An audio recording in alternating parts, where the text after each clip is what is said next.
What would you say you do here? It's the Signal Chords, home of the Underground podcast. A podcast dedicated to up-and-coming bands, labels, artists, and more. Plug in and join your host, Brad Nunnery, as he dives deep into what the future of music has to hold and discover something new along the way. What else do you have to do? Hey, this is Josh from Double Felix Records. You're listening to Signal Chords, home of the Underground podcast.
That was Unfinished Grounds and their music video for Sometimes.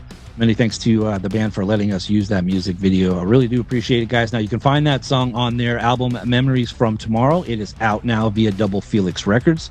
Now, speaking to Double Felix Records, many thanks to Josh Hansel for recording that promo for us. Really do appreciate it, man. Now, if you want to find out more about Unfinished Grounds or Double Felix Records, you can do so at these links here below, all right? All right, what's up, everybody? Welcome to Signal Chords, home of the Underground podcast, Season 4, Episode 5. Presented by my really good friend Jeff Small over at 1603 Designs. I'm stoked to welcome back to the podcast Washington, D.C.'s very own R-NØT. We caught up with them on their debut album, Dumpster Fire, that was released back in 2025, and the making of it and all that good stuff. But now the band is back with a brand new record. It's called Gaslighter Part 1. It is the first of two albums set to be released this year. Gaslighter Part 2 out this summer. And the band signed a deal recently with Sully Inc. Records, so expect more from this band in the future. Super stoked to welcome back to the program. We got a lot to talk about. But right now, let's get into their music video for Blue. It's the lead single off Gaslighter Part 1, and it's on Signal Chords, home of the Underground podcast.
welcome back to the podcast. So great to see you guys. Yeah. Again.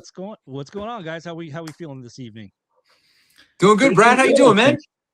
Somehow I'm still awake. It's been a long day.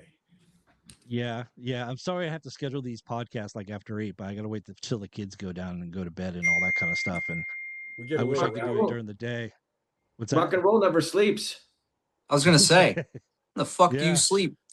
Chuck's turning into a pumpkin at like 8 o'clock. Shit, man. Not Come on. anymore, man. I don't sleep anymore. No. Well, then Instead, don't complain about being late.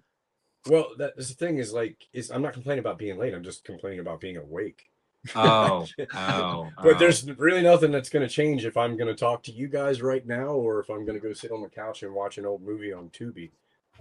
It's the same result. That sounds fun too, actually. I'm going to do that after we're done here, I'm sure. And I'll probably eat like some dry cereal because I'm weird like that. Ooh, gotta get into that. What kind of flavors? Yeah, what kind of cereal are you eating, dude? I think we're gonna do Captain Crunch because I like to tear my mouth up, you know. Oldie but goldie. Well, I love pain. So, you know, if you eat that Captain Crunch, you get all those little cuts up in your mouth, and then go drink some orange juice. Yeah. Yes. But you gotta have the Captain Crunch that doesn't have the berries because the berries are a little bit softer. You have to go straight. Yeah, that's those yellow weaker. things. That's for the weaker. You know, it's a stepping stone into the real man's Captain Crunch. Yes, the Crunch berries. Yeah. No, I'm an old Real man's Captain Crunch, said nobody ever. You know, I'm a unique individual, Michael, and you know that. I know. You're fun to fuck with too, especially on fucking Brad's podcast. Well, what's your language? Is this going out on the air? No, we can swear on this, right? I don't give a shit. Yeah. He said it. Yeah. I was I knew that. trying to be good, but this time I'm like not going to say anything offensive. We always forget where we are, right? We end up being on like a public broadcast and we're cursing like sailors, and then we get on like the complete opposite. Yeah, everywhere underground else. podcast, and we're like a bunch of you're in a safe space. nuns in church. You're in a safe space. I know. You're all good. No, I love truth be told, I like the raw dog fruity pebbles. I definitely fucks with that. Yeah, that's my jam too. I put it in a cup, late at night, if I have a little Mary Jane or whatever, and I eat some fruity pebbles raw dog, and that's my choice. I like the Cocoa Pebbles better. Cocoa Pebbles were always my jam. Dude, hell yeah, just a little bit of milk. Just a little bit of milk, yeah, because they get too soggy too quick. Right. Yeah. Yep. Want that shit. Yeah, or even like I used to do like Cinnamon Toast Crunch, but only a little bit of milk because it gets soggy so quick, So put milk in that shit, man. Yeah, a little bit. I don't like it dry. I like it. It's got to be a little wet. You get a little caramel syrup. Yeah. No caramel syrup. That makes it wet. Caramel. Oh shit. Wow. What are we talking? Are we talking about cereal still? Yes. We could switch channels. I mean, we could talk about breakfast. Well, I mean, we have way more interesting things to talk about. What makes a good podcast? Fill us in. It's been like about a year since we were last on. We've obviously been up to a lot. We're crazy, weird, wild characters. Yeah, and I want to catch up with you guys because you guys, looking at you guys through social media, you guys seem like the busiest band that I've ever helped promote. It seems like there's a lot of things going on with you guys, which is great. It's great, and we have a lot to talk about, like Gaslighter Part 1, the new record that just came out, the follow-up to, of course, Dumpster Fire. Absolutely love that record, and thank you for sending me that record. But I really love this new record, and I want to talk about it because I know you got some big names that helped you along the way. You had some meetings up with Fat Mike from NoFX. I really want to kind of touch on and go in the Punk Rock Museum. I want to talk about, there you go, Paul, represent. And in Gaslighter Part 2, and we're going to talk about that at the end and what to expect for the record coming out in the summertime. But how does it feel to have Gaslighter Part 1 out now, and what kind of reception have you guys gotten since it's been out? Well, it was great to get it out, but honestly, we've been playing those songs for like a year, and we're just excited to get Part 2 out, and then start recording album 3 for 2027. That's already ready to go. So you talk about us being busy. Yeah, but don't take away from the fact that we're not like looking past Part 2. It's just that we're so excited to get as much music out in front of people as possible, and then we want to show as many sides of ourselves as we can. if we, Yeah, if and that's we can. that's what I noticed. That's what I noticed about this new record. It seems, you Dumpster Fire, had that mix of punk and grunge and all that kind of stuff, and that indie rock stuff. And then like this record, and Mike was asking me for like a quote, for the record, and I'm like, I'm trying to listen, and I'm listening to it, Like, what and is all I this? could think about.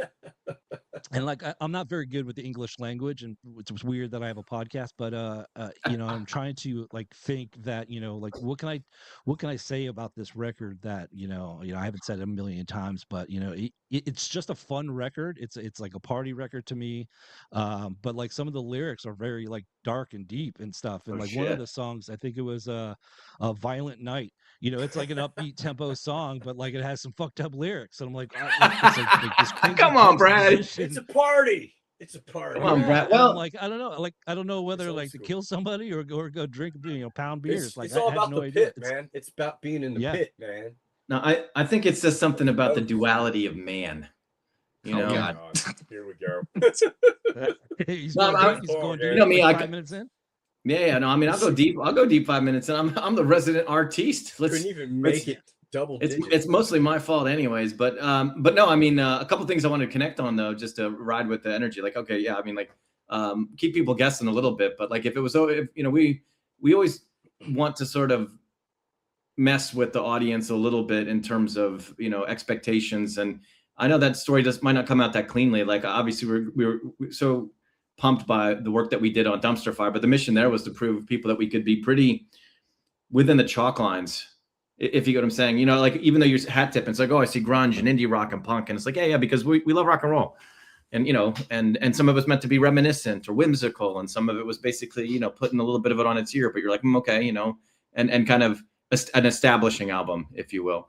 Gaslighter Part 1 is only Part 1, and so in that, right, it's great to get people's feedback about the first half. I guarantee you, when you hear the second half, you're gonna like, I don't even know what to think of Part 1 anymore. I don't even know if I like it. Right. Okay, I still like it, but you know what I mean. But but mostly because we really sat out after doing Dumpster Fire and the great response and year that we had this past year to that, and kind of never mind that we've got a gigantic vault of songs and we're always writing new songs that we could do. We kind of basically said, well, what is the dumbest thing we could do in the age of like singles and streaming? And so, well, obviously one of the dumbest things we could do is try to put out a double album, not try to milk it, just throw that all out there.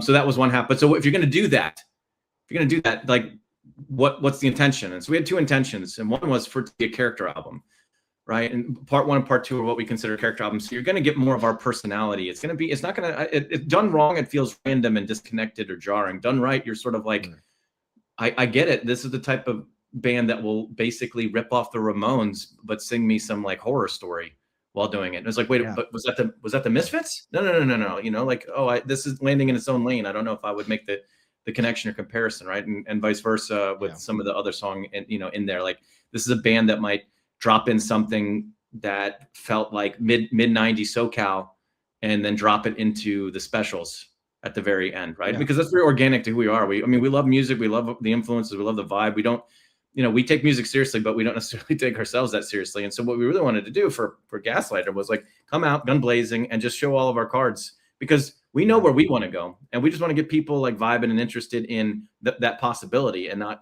necessarily super pencil it in for everybody, or let people think that it's pretty stale or not dynamic, I guess. So I think I just spent 5 minutes bracking that all up. But you got two things: a character album and something that takes people on a journey that started with the bass line of Dumpster Fire. But in Gaslighter, you're going to end up seeing a lot more range, and then it will have you guessing as to what we're going to do with the third album.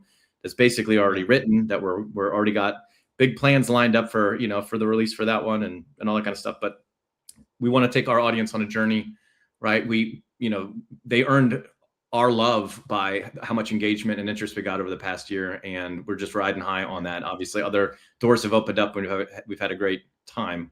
But again, we are who we are, and we're doing what we're doing because we love music, and we kind of love the community aspect behind it. So here's a chance to get a little bit of more of a character album out of it.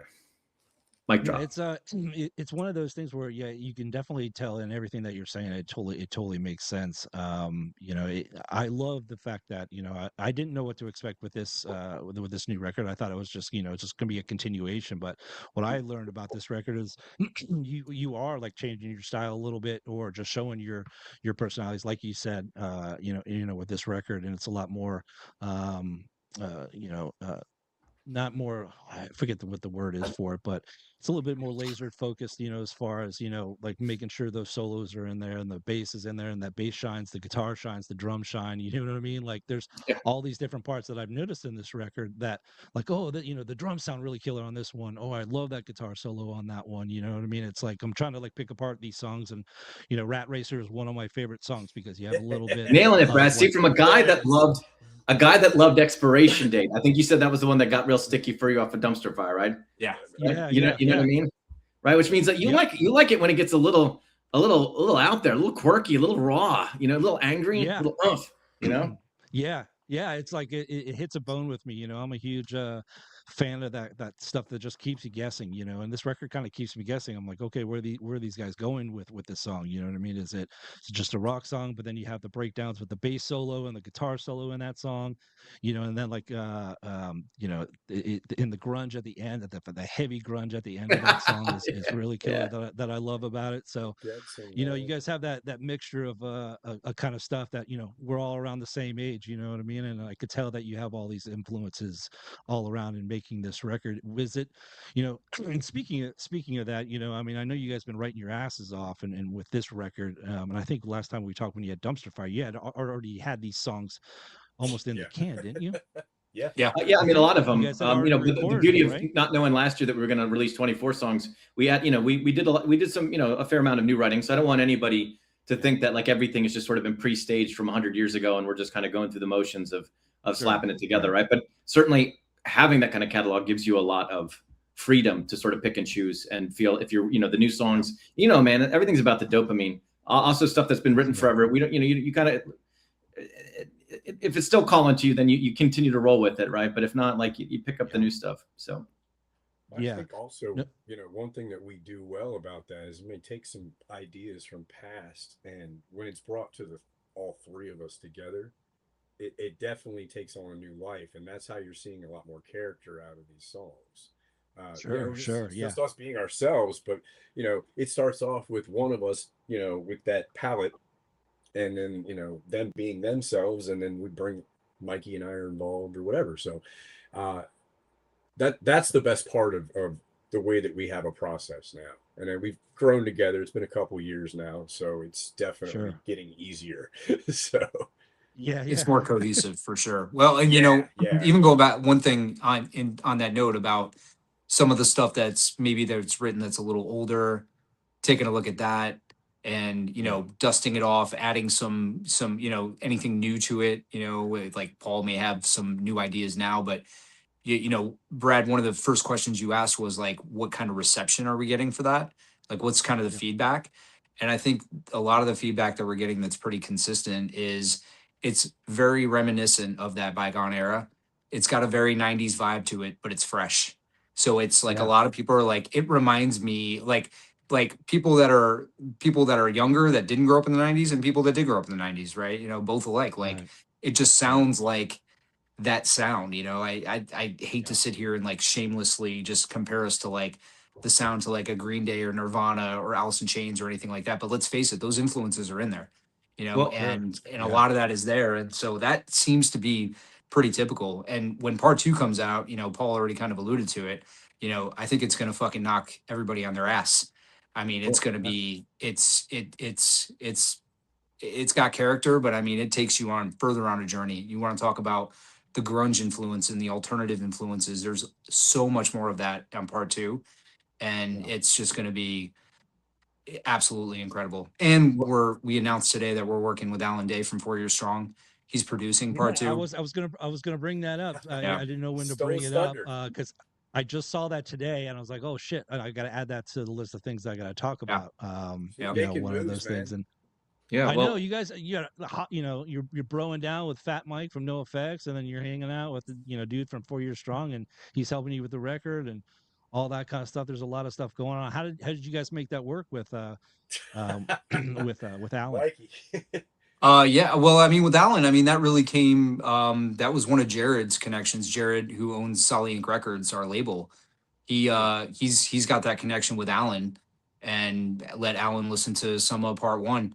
Alan really liked it, and said he wanted to work with us. So we met with him, and there was a good vibe, and so we decided to roll with it. And again, it's a character album. So I mean, we've got everybody from Don Zientara, who's the godfather of hardcore punk rock recording, and Ben Green, who also mixed and recorded Dumpster Fire. And we got Alan Day working on this too. I mean, so it's a mix of all these like very, very amazing and talented engineers and producers.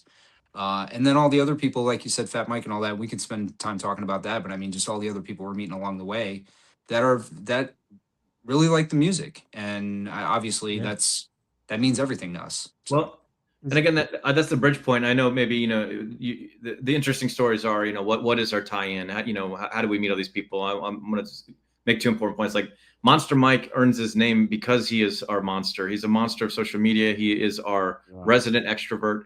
He is the guy that's out there. And I don't know how much meth he does, but it's a lot in order to have the energy to just be, on dialed up to 11 all the time. But in all that, and and back to sort of connect a little bit of the point here, when we said it was a character album, we said what we're doing, and we talk about the response from the community, right? The community is really what sort of empowers us, and there's obviously many different niches inside the community in general, but like even about what songs we choose to do, or the fact that like you like Expiration Date or Rat Racer and stuff like that. I mean, and our decisions to put stuff like that on albums unashamedly, unabashedly, is because we have those moments. It's a shared moment. Like we'll be on stage doing our thing, playing a perfectly killer show, and then one of us, probably me, will get a crazy eye to go off script and just play a new song, play the wrong song, just do something crazy. And we're doing it with our eyes open, kind of. If you like it, great. If you don't, but sometimes what we see is not that they like it, but that oh my God, they went there look, and in the audience, and we did that, right? And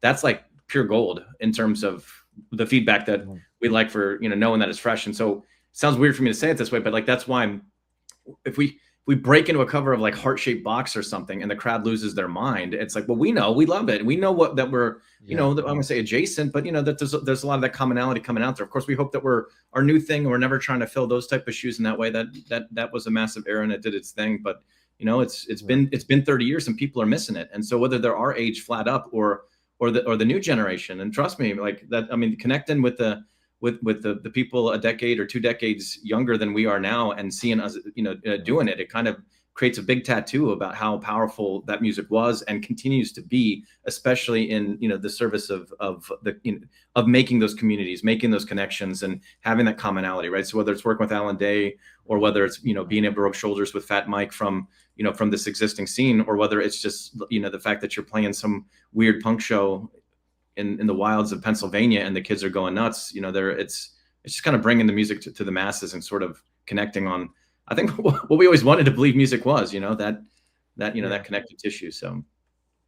No, it's funny that you say, you break out into Nirvana, a song, at a live show. And, when I was listening to Gaslighter, and it was a little too late in the night. And at the very end of the record, I'm like, this song sounds familiar. I didn't even listen to I didn't even read the name of the song. And I'm like, God damn, this is so familiar. What the hell is this?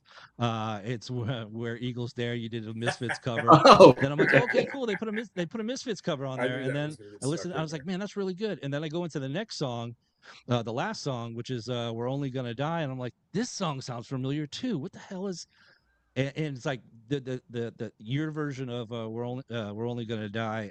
I've only heard covered one other time. Biohazard did it, and this version of what you guys did, I'm like, it's different, but it pays homage to it, and that's what I love about it. It's not like a direct cover, and especially where Eagles Dare as well, the Misfits cover, you guys put your R-NØT vibe to it. What made you guys pick those two songs to put it on the record? Man, I've been doing a lot of talking. I'm going to set it up, and then I'm going to hand it off. I'll just basically say part of the character album was when we did Dumpster Fire. I might have told the story last year, but like day one of Dumpster Fire recording was a dumpster fire. Mikey was sick. He got in his own head, and basically the entire first day of tracking was a wash because he just was not on it. He was apologetic, beside himself. Obviously, he got bad meth that day, but he went home, he slept it off, and came back and obviously got the good stuff, because the next day he went so hard, he blasted out all of what we were supposed to accomplish across the 2 days, basically in most of the morning session. And what ended up happening is Ben had to do a little bit of editing and some just file handling of what the album was supposed to be. And he was like, might as well run tape. And we're just sitting there, like, we just like ordered a pizza or something. And we're like, well, we're here. We're all like, we're already like queued up. So we just started playing songs that we like to play. And we did a bunch of songs that were never really meant for the record, but the tape was rolled.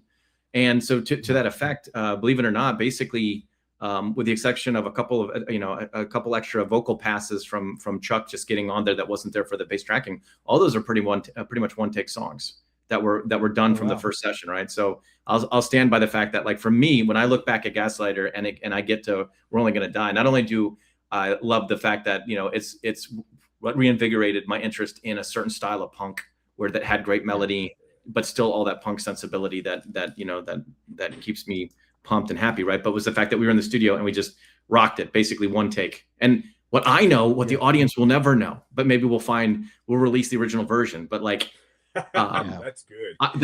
That's a one take scratch track vocal singing. That's as punk as it gets. And the only editing we did was cutting out my instructions to the guys in the band, basically saying, "Don't speed up here. This is the big payoff." He's like, "Don't rush here."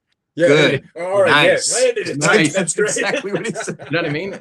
But then get right back into business and sing along. And so when it gets out there, if it resonated for you, like for us, it's as pure and honest to get. Many bands can spend days, weeks, months in the studio refining, super tweaking, overdubbing, all that cool stuff. And like, hey, they might have a really good sounding polish. But for us, when we get to We're Only Gonna Die, that's basically one track take and you got it. So how much?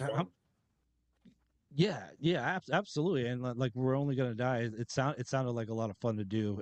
It's like one of those covers that's great. Are there going to be any surprises on part 2 that you can tell us? Any kind of thing? Are you guys having any guests on the record? Are you doing any more covers, or is there what can you give us or give our viewers anything, or what can they expect on part 2? Are we allowed to say anything? I don't think we're allowed to say anything. I think you can say something. There's going to be some surprises for sure. Yeah, there'll definitely be some surprises. I think there's a lot of things that you were talking about that may or may not occur. There'll be I guess I'll say there will be one cover at least on part. Yeah. Well, no, there is, because the count. There's one. No, there's one cover. Make it the right amount of songs. We have some ideas on some collabs. We're not sure where those are going to go. If they go where we want them to go, it'll be pretty fucking cool. Yeah. And again, like I said, it's going to be, I think it's definitely going to be, it's going to continue. Like, I don't know if you saw the post that I put out today, or we put out today, whatever you want to say, but it was like, Gaslighter part 1 lit the match. Part 2 is going to burn the whole fucking thing down. I mean, that's really, it's going to be pretty amazing. That's all I'll say. If anybody else wants to say anything, there's definitely going to be surprises. I mean, I'm pretty sure that there are surprises on this next part of the record that I don't even know about yet. So that's fair, because we're likely going to surprise ourselves whenever we get together. Things start to happen. We do jump around on topics a lot. We're all over the place, but sometimes House of Pain, it's in effect, y'all. So no, but we sometimes we strike gold when these ideas get bouncing around like that, and that's how some of this wild shit on the record happens, and you're definitely going to see more of that from us in the future, no matter what, because again, this is about us having a good time. Without specifying, you might see another song or two that came from that extra session at the end of the dumpster fire session. I don't want to speak about the collabs, but they're out there and they hint at some of our other connections or interests and stuff like that. Just again, because, really, what would be more awesome than like just being able to pull off like feature albums, right? Like, didn't hip hop get that right? Didn't everybody else get that wrong? Yeah. Well, we can bring it back anyway. I mean, for a very moment in the early 90s, they're trying Temple of the Dog and Mad Season and stuff like that. There's some cool stuff, right? That didn't last that long, but as sort of these super groups and stuff. And it's like, not as fun as you get like Snoop Dogg on your track. It's the capital S. So yes, no, Mikey will take that, man. It's a capital S. So yes, a fresh double OP DOD. Oh, I got that wrong. More meth. Go. Give him some meth. Yeah, I have no meth. Come on. We'll just sharpen them up a little bit. It's a capital SOES, so fresh and double OP DOGGY. You see, showing much flex when it's time to rock a mic, pimping, hosing, clocking a grip like my name was Dolomite. Dolomite. Yeah. Shit. You want to hear some Tupac? Yeah. Yeah. All right. So I'm going to take your lead, Mike, and here's mine. Let me drink some water real quick. Hold on. Clear it. Oh boy. This is early Tupac. This is before he became famous. He was featured on Digital Undergrounds. Same song. Yes, I knew you were going here. All right, Brad.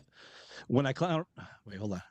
Now I clown around when I hang around with the underground. Girlies used to frown, saying down when I come around, gas me when they pass me. They used to diss me, harass me, but now they ask me if they kiss me. Get your fame. People change. Want to live a life. Same song, never wrong. If I want to play the nice guy, that's it. That's all I say. Yeah. I'm not. Meanwhile, I'm so white. I'm doing Snow Informer over here. I think you guys keep on Gaslighter Part 2. Let me know. I'll do a hip hop. Hey man, with you guys. Hey man, I'm not going to confirm or deny that there might even be me scratching records on Part 2. I mean, who knows? You just never know what's going to happen. Yeah. Yeah, but I guarantee you, Brad, that Part 2 is going to have a bunch of songs that tickle your fancy. I won't say that you're going to super like them, but they're probably going to make you get kind of nasty.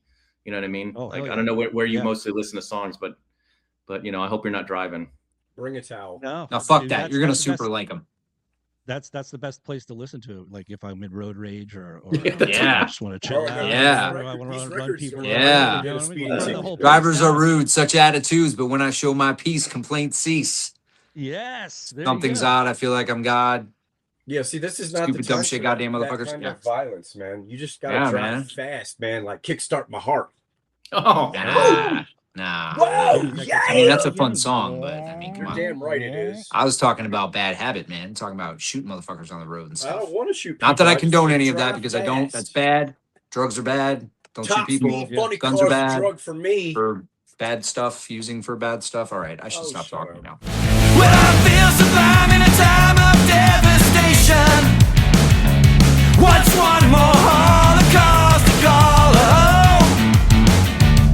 And I'm giving off my nuclear radiation, 'cause the spirit victor always stands alone.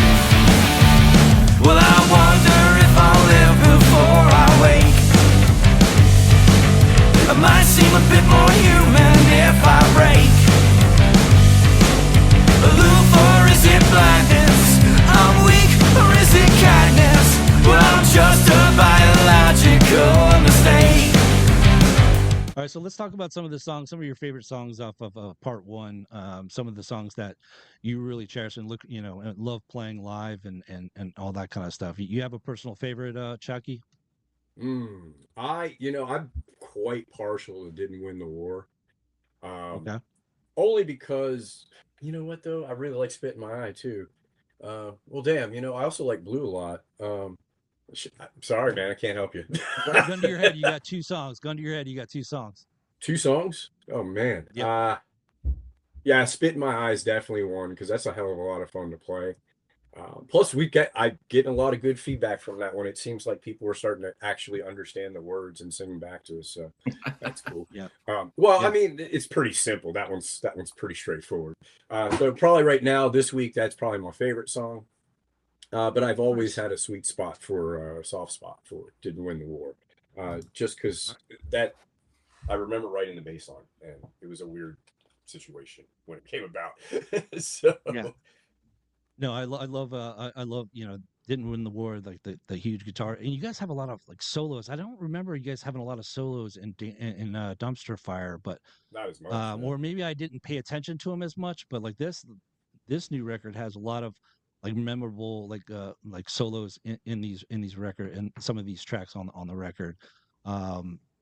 There's there's a huge chorus in Spit in My Eye that I really love. The guitar solo in Another One, that song Another One is really good. I love that one in there. All right, so Paul, what is your 2 songs? Gun to your head, what do you got to choose? Man, off of part 1, and Chuck already picked basically, what'd you say? He didn't win the war in blue? Or no, Spit in My Eye and didn't win the war. Yeah, but I mean, I was already starting to think about what I love on part 2. But I know, right? That's the hard part. Because we're in the middle of deep and working on it right now. That's all I want to talk about is part 2. It's like, man, I'm just so stoked about that shit. Yeah. Man, we can reschedule this interview if we can do part 1 and No, part 2. it's right. Pause. Finished. Yeah. All right, guys, we're picking back up. Yeah, I mean, for me, I love Rat Racer. But mostly because it's a gigantic shock to a bunch of the other stuff on part 1, and so I just love changing stuff up. And while we're at it, I mean, I will throw in Blue without needing to dive too much into it, but explain. Like, this album saw a gigantic rise in Chuck and I trading turns in delivering lines, and if we sound similar but not identical, and so Didn't Win the War in Blue has a lot of Chuck driving a lot of the verses material stuff, and he's sort of the sweeter sounding vocalist, and I'm a lot more of the throaty, the sour. He's the sweet, I'm the sour kind of proposition. And so coming off of Dumpster Fire, we wanted to showcase that more of our actual character, because that's how we are. I mean, in a weird way, Chuck in his own life, helps make ends meet by playing breweries and wineries with the acoustic guitar and singing, songs about the Southland and whatever they pay for. But yes. Or Jimmy Buffett or some shit like that. I don't care. I'm not there for most of it. But he does end up shocking the crowd sometimes when he does a complete door-to-door like Dookie acoustic thing and nobody knows. But he's an amazing musician in his own right, amazing vocalist, and this was a great chance. And so when talking about the favorite songs, Blue's got to be up there. Number 1, it was our lead single. It was the one we did the music video for. So hopefully, we can drop links or something. People can go back and take a look at that. It was really fun to actually get on a real set and and have that experience and do that and to know that it was showcasing a version of the band where Chuck was driving a lot of the vocals, certainly giving me a break because we play so fast and so loud sometimes. He did it on purpose. I gotta keep running back for like a quick sip of water. So Blue was up there, and like I said, Rat Racer, just because like I'm nothing if not honest to like my roots, and I do love a good sludgy grunge that hits you right in the balls, and that's sort of what Rat Racer was. I mean, it's punky since it's basically a social commentary about your 9-to-5 stuff. I mean, we started this podcast today talking about, or maybe before you went fully live, but what you'd done for work, and perhaps there's like a lot of what it's like to be in the rat race and shit you hate and don't know why you're here. Yes. Oh man, there's so many things. I think that's why it might have resonated, because of all the stuff that's going on right now. I'm like, oh man. Remember, in the rat race, you're in last place. Mm-hmm. Yeah. All right, Monster Mike. Yeah, 2 songs. Gun to your head. What is it? What are they? Well, I'm gonna also say Rat Racer, and I was gonna say that before Paul did. And I'm gonna tell you right now, with Rat Racer, it's one of those songs where there's two songs in the album that I can't turn up my stereo loud enough because I just get so pumped the fuck up. Rat Racer is one of those ones where I just can't have it loud enough. I often drive around my neighborhood with all my windows down and Rat Racer blasting just because I want everybody to hear how chaotic it is. And it just makes me want to throw everybody around. And when I say that I mean in a loving way, because I love just fucking going into a pit and just fucking throwing people around, picking people up, of course. I'm no punching, swinging into that hardcore fucking bullshit, but like a real pit, like a real pit. So I love that. I love Rat Racer, right? The only other song, and this is not number 2, but this is my other song. My other song is the coming out of the long bridge of Spit in My Eye. When the vocals coming out of the end of that where you go right into that last chorus has so much energy to me. I always find myself just turning it up at that part. But honestly, my number 2 though that I love the most and I love to play live the most is our Bad Religion cover of We're Only Gonna Die. And I say that because it is just so much fucking energy. Like, it is when I play that song, honestly, like half the time we play that song live, by the end of the last chorus, and I'm just fucking beating on the drum so fucking hard, my arms almost start to hurt. It doesn't matter how loose my wrists are because I'm playing it so fast and I'm hitting it so hard. I've cracked a cymbal twice playing that fucking song. And I just love it. And that's also, Paul goes back to, just really quickly, Paul goes back to talking about how we recorded that song during the Dumpster Fire sessions. That was one of the first songs that I ever even played before I even met Chuck. Yeah. That was when Paul came over to my house, and we were just, I wasn't in R-NØT, nothing. We had just met, we hit it off, and we were just jamming a little bit, and We Were Only Gonna Die was like one of the first songs we did. There's a video I think I put on our Instagram a little while ago that was literally the first time we ever played together, and we played that song. wow. And so it is a very, very special place in my heart too, for that reason. But I remember you saying on the podcast last year, you beat the drums like they owe you money, and I'll always remember His tagline. My tagline is "Your drums owe me money." No, that's awesome. Yeah, I mean, it's a really good collection of songs, and I think they all stand out. You know, it doesn't sound like, you know, the same thing over and over again. That's what I really like about it, because it's like, all right, you go on to the next track, and it's going to be something a little bit different. It's not like the same pace and all that kind of stuff. And I love records that just make you keep on guessing. And I think this record is, you know, a test to both, you know, all of your influences and all that kind of stuff. And I really like it. Now, as far as like you were talking about Blue and the music video and doing the music video, and of course I'm a music video guy. Do you guys have any other music videos coming from Gaslighter Part 1, or are you working on Part 2 for music videos? We got to get our egos in check with our bank account a little bit. You know, we're still kind of humble and honest, and we're looking for the chance to put out the right kind of content, you know, and have the fans appreciate it. So we're kind of going through a couple of different conceptual ideas about what would do that. But man, we kind of really tanked ourselves out by having 24 songs we're putting out there, which is like, you know, which ones are the singles, and if that's the case, which ones you commit to, right? And I got to tell you, like, I know we're doing all this teasing about Part 2, but we are arguing to this day about what are the lead singles for Part 2. Some of that's because we think like so much of that Part 2 record is like all just like hits, if you get what I'm saying. Yeah, but it's also like a fight for it. You know, we had hardly any overlap over our favorite songs here, so you have to understand what it's like between the three of us and the label, you know, coming to some idea about what's really should, you know, rally behind. So it's a good thing, it's a bad thing, it's a blessing, it's a curse kind of deal. But that's well, that. You just gotta put like the songs in a hat. Like, you can't make up a decision as far as singles. Everybody puts just do it like, you know, democratically. Just pick a you know, 2 out of the hat, and that's what it is, and just go from there. Yeah, but you know, there's a lot of intentionality that goes into even putting the song order on an album or why, right? And it's like, I don't know whether anybody caught it yet or thought it was funny, but there's definitely a reason why Another One is the first song on Gaslighter Part 1 coming on the heels of Dumpster Fire. You know what I mean? And never mind that Another One is a totally unique song in its own right that wasn't written specifically to be the leadoff song, but it's, you know, serendipitous, if you will, for you know, why it appears there, right? But then it's like, well, you know how Lobotomy started off Dumpster Fire, right? A good kick you in the nuts. Mm-hmm. Let you know we mean business kind of song to be a lot of energy injected to the Dumpster Fire experience, right? It's like, well, we wanted the same kind of thing. Can't copy it.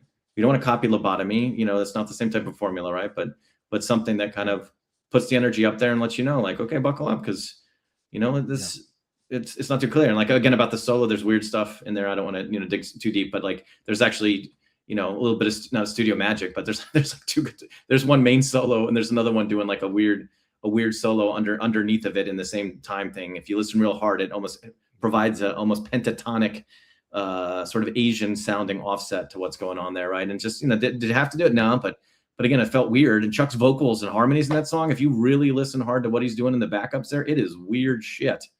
Here comes another one like me, 'cause I was always second best. Here comes another one for free, 'cause I was always in your debt. You can think what you like, I can see what you need. I'm a formula slave to fingertips. Here comes another one like me, 'cause I was always second best. And though I'm just a drone, I think that I can make it on my own. A carbon copy clone, loaded, loaded, loaded, low, low, low.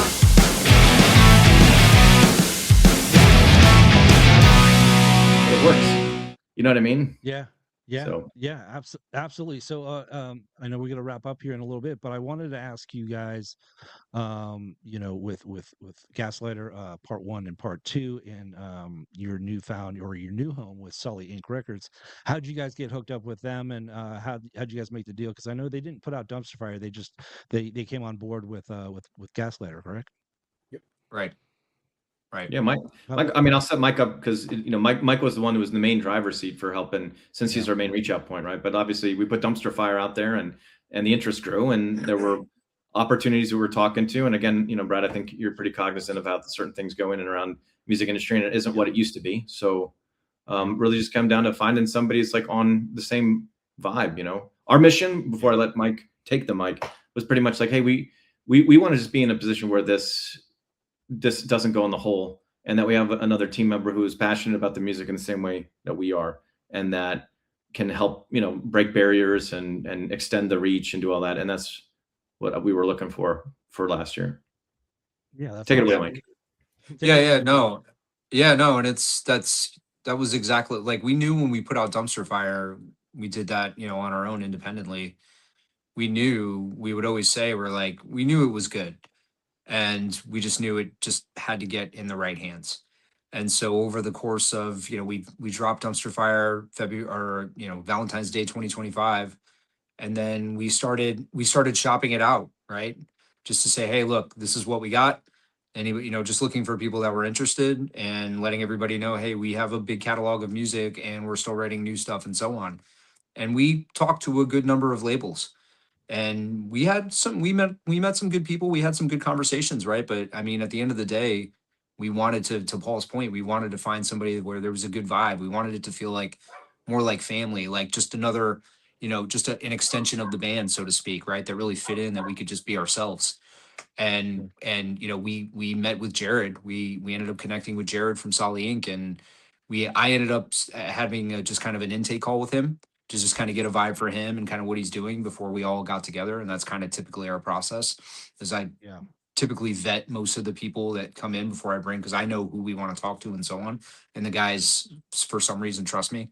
And Jared was just a really fucking good dude. And so we all came together. We had a conversation. We talked for a long time, and it was just a good fit. And Jared just loved the music so much. He was like, I remember him saying, he's like, I really want to sign you guys. It's like, I really, really want to sign you guys. And so we talked about it, and we thought, hey, you know what? Like, this is a good dude to have in our corner. And it's also really cool that, he's out in Phoenix, and we're in DC, so like, it was really cool to find somebody that was like, basically on the West Coast, that really got into it, because, there's that also opens a lot of other opportunities as well, Yeah, for him as the label growing, and for us as a band getting more reach. So we're super happy with Solid Inc. and that family. I mean, it really is a family. Don't worry, Brad. Grateful. We're not too big for our britches. We're still humble. In fact, it really has scoped. We're looking for sponsorship right now. But just so you know, we're setting the stage right for like what's our brand of sponsorship, what's our level. Yeah. I mean, so to that end, like Chuck had a bunch of great ideas.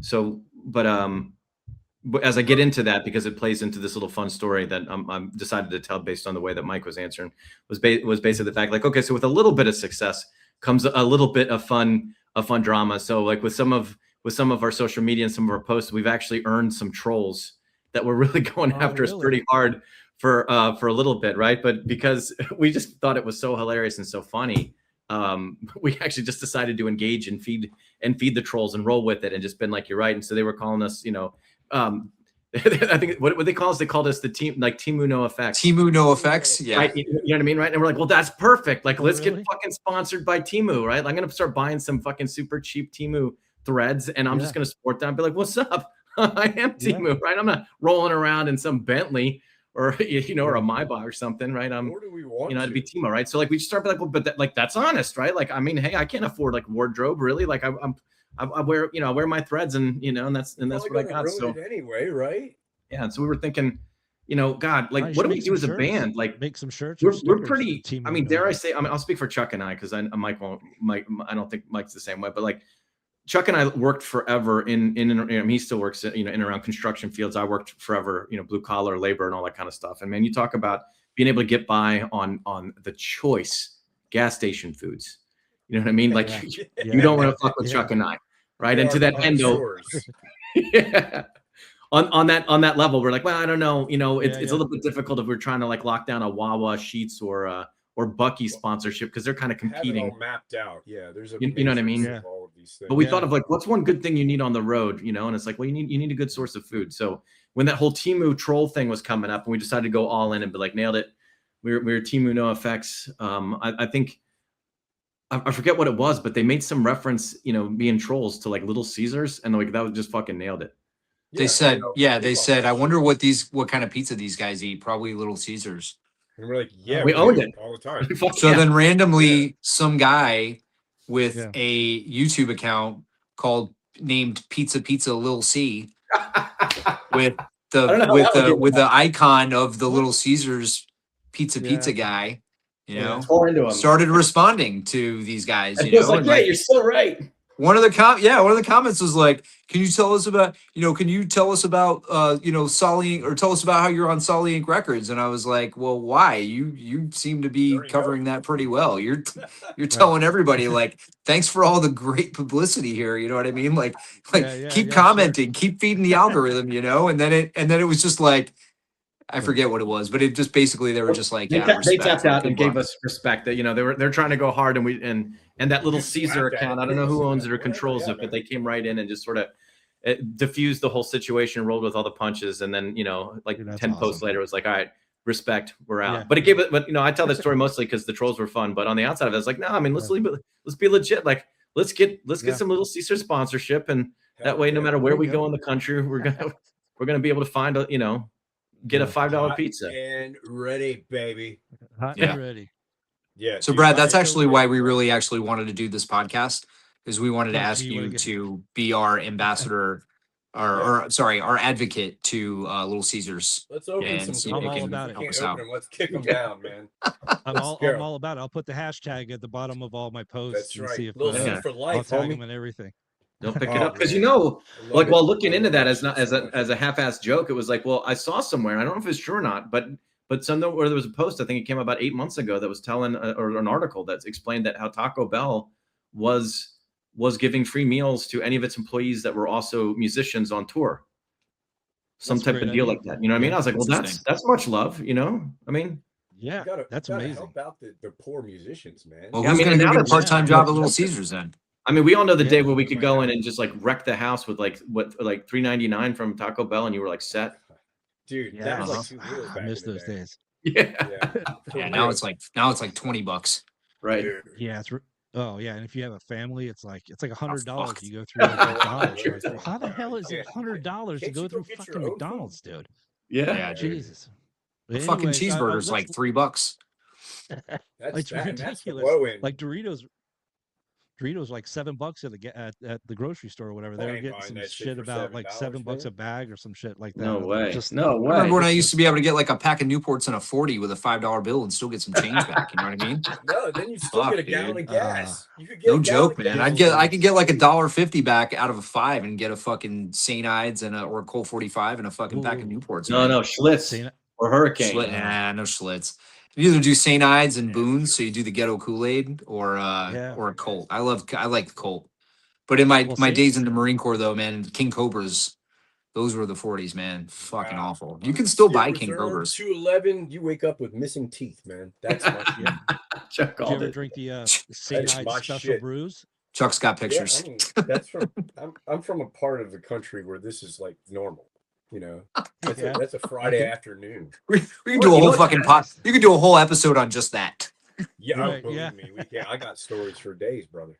Yeah, shit's different all over the country, right? Like, what happened to you guys in Vegas? I can't believe you guys actually survived. Oh, fuck, man. Yeah. We got time for that? Jesus. I don't know. No, we go here in a second, does he? I don't know, what time is it? 8:53 or something. I'm good. I'm good for like 7. I'm good for like 5 more minutes or so. He's got. No, I'll tell. Yeah, no, the story with Vegas. I mean, like, you guys were invited out for the Punk Rock Museum to hang out. Yeah. So we connected with Fat Mike. It's a long story, not to get into too many details. A lot of details I really just can't share. But we ended up connecting with Fat Mike. I ended up sending him a copy of Dumpster Fire. He really liked it. He posted it on his social media. I saw that. That's amazing. Which that was really awesome. And as lifelong NoFX fans, I mean, that really fucking meant a lot. So, you know, part of that, he invited us out for his birthday, and they were doing the NoFX exhibit and unveiling at the Punk Rock Museum, and so we went out. Chuck and I went out there. Paul couldn't come, but Chuck and I went out there, and it was fucking wild, man. Vegas is just a fucking that's Vegas is a trip. There is was unique. a ton of That's for interesting sure, people. man. Everywhere But we went, there was crazy, just wild, interesting people. yeah, man, we met so many good people, man. We hung out with so many good people. I mean, that's where we met. Shout out to Rachel Orama. That's where we met fucking shout out to Las Vegas. We met Yeah, Joey from Joey. Las Vegas. We Joey. hung out with Sam from Co-Defendants. That guy's Uh fucking awesome. cool. we met, I mean, dude, the list just goes on. Some Tom. Hi, I'm 41. Tom. Hey, Who Tom, presses where's all the Tom? vinyl for No Effects and everybody. We met Yeah. him and connected with him, and he's part of the crew now too.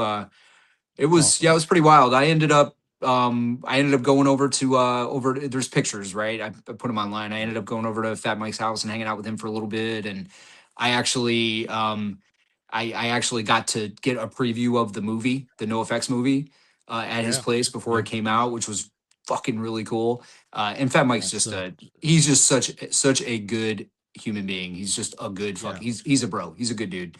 And anyway, so and then Jared flew out from the label. He flew out from Phoenix and hung out with us that one day. What did you do to him, Chuck? What did you do What's for that? Jared?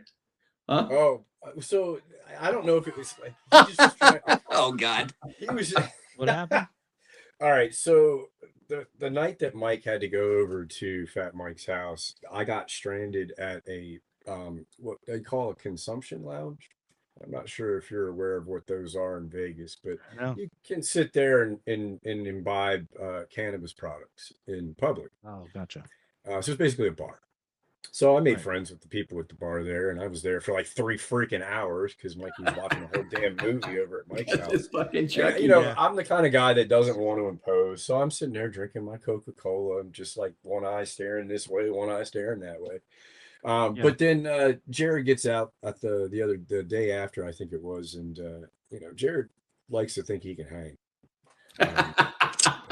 Oh yeah. So I was like, "Hey, Jared, this is going to taste delicious. Why don't you try this dab?" He didn't say another word the rest of the day.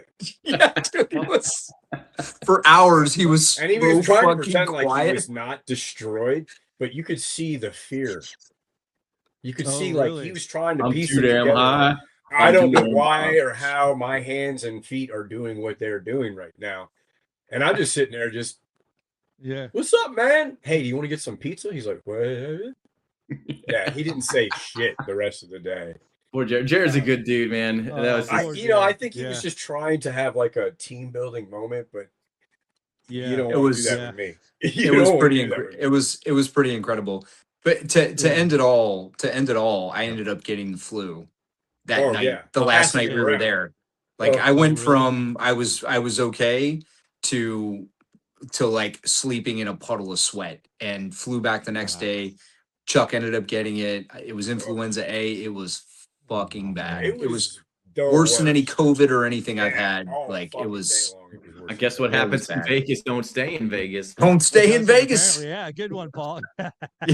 You beat I me mean, to at least it. I didn't come back with something else, but Well, that's true. Yeah. You come That's back true. married with an STD. no, I don't know. I already got more one of those, expensive man. than the flu. That's One of way those is more enough. What, marriage or an STD? I don't know. Why not both? Is Yes. this a trick question?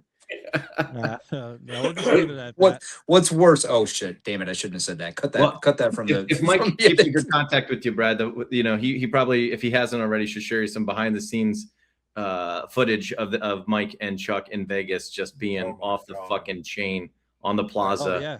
walking down we the went yeah, down to send it Fremont. to me. and Not it safe. was Not safe for internet kind of stuff. not Yeah. safe for a lot Oh. of things. Like Yeah. I don't think anybody needs to see It's a it. character album, Brad. We had a lot of Yes. good time. I'm just surprised that gorilla didn't whoop your ass. Oh my god. And we have video of that too. I'll share that with you too, Brad. Yeah, yeah. All right, And sweet, sweet. apparently I'm I looking thought forward. I was Jason Derulo. You did. Yeah. It was a valiant effort. Oh, It man. was no. Yeah, it no. was Send me everything. I swear I You won't sh- post it online. I You gonna promise. get a I kick out won't of go this on the shit. highlight reel for the R-NØT podcast. I promise you that. So no, Yeah. it's all Hopefully good. it'll Thank be you. at the Punk Rock Museum in the future. That would be awesome. Yeah. I need to get out there. Definitely got to go check it out. We'll go together Yeah, and we can get the flu together. Yeah. It'll be fun. Hell yeah. And you can steal that bottle of Tito's from the guy behind the bar. Oh shit. No, Mikey was making friends with the guy just pouring straight up Tito's. Oh, Yeah. oh, No, Yeah. I don't. He fuck with wasn't Tito's. putting anything in it. They didn't even We- put ice we- cubes in it. We literally could do an episode. Yeah, no, it was just straight Yeah. warm fucking There's a Tito's. solid. We 3 could literally hours. do it. We could do a whole episode just talking about that trip. It was Yeah, it was fucking wild. Yeah. And, That's and, awesome. No, I and remember you awesome. sending me pictures. You did send me pictures of when you were with Fat Mike. I'm like, this motherfucker. And I was actually going to go see like Wes Hoffman. He was playing here with a couple other bands and with Knives and stuff. And I was waiting for them to show up, and I was just outside. And you sent me the picture of you and Fat Mike. I'm like, what the fuck is going on here? Like, you're hanging out. And it's just I wanted to hear the story and like how that all went down. And that's so cool that you guys were able to go and do that and see the museum and celebrate his birthday. I thought that was awesome. Yeah, it was it great. really They was. treated us so well too. I mean, it felt like they knew us. It was weird. Yeah. Big shout out to Yeah, Fat that's- Mike. Big shout out to Jared, Solid Inks Records. And again, looks like we're about winding down here. So thanks so much, Brad. Big shout out to Signal Chords. We hope that your listening audience, your viewing audience got a little fun flavor. So yeah, no, absolutely. Thank you guys again for doing the podcast. Can you tell us when about? I know you said summertime for the part 2. Can you give us any? You guys have any solid dates? Are you looking for like August, July, or are you just kind of like figuring it out for now, as far as the release date and all that kind of stuff? Yeah, all of that. Yes. Yeah. Oh, Summer is all we can say right now. I don't know if we need that much mystique. Like, look, obviously we can't let it hang throughout the whole summer, but it's like June might be too early, July might be too late. Before the end of August, for sure. Sweet. All right. There you Oh go. yeah, You have definitely. it. Yeah. No, we're definitely gunning up. It'll still be hot as balls out here when you hear. And Mikey should just leak you a couple of the behind the scenes tracks. Just give you. Oh man. Yeah, some of he's the- good at the that. He did that early with demos. with this new one with part With the- 1. yeah. He did, Was that true? Let Me Oh, Hear good a for Couple- you. Yeah, we'll do do that. some- Yeah. You're on the inside track, Yeah. Brad. Brad's my homie, man. Oh, man. come on. Guys, He's yeah, our hell homie. yeah. Yeah. I like to get drunk and criticize your music. Please. That's what I like to do. Oh We yeah. need it. Yeah, Help us no, from we- making a help- mistake, help- Brad. Yeah, No, I'm just kidding. I That's love how we love get everything better. that you guys are doing. Oh, we lost Mike. No, he just fell down. No, but Maybe he no, did. is he coming Again. back? No, I'm here. I'm He here. just fell down again. I Yeah, just there had you somebody knock. I had somebody knocking on my door, so Oh, all I good, had to all check good. and see who's at my door. Get in my window. All right, well, guys, thank you so much. Like I said, always a pleasure talking to you guys. Best of luck to you with part 2. Love part 1 of Gaslighter. Love everything you guys are doing. I really appreciate the time, and we'll see you down the road. If you guys need anything, definitely holler at me. All right. Great. For sure, Thanks so Brad. much, Brad. We will. Be good. Thanks, brother. We appreciate you, Brad. Thank you. Yeah. Take care, guys. See you. You drew a line, spit in my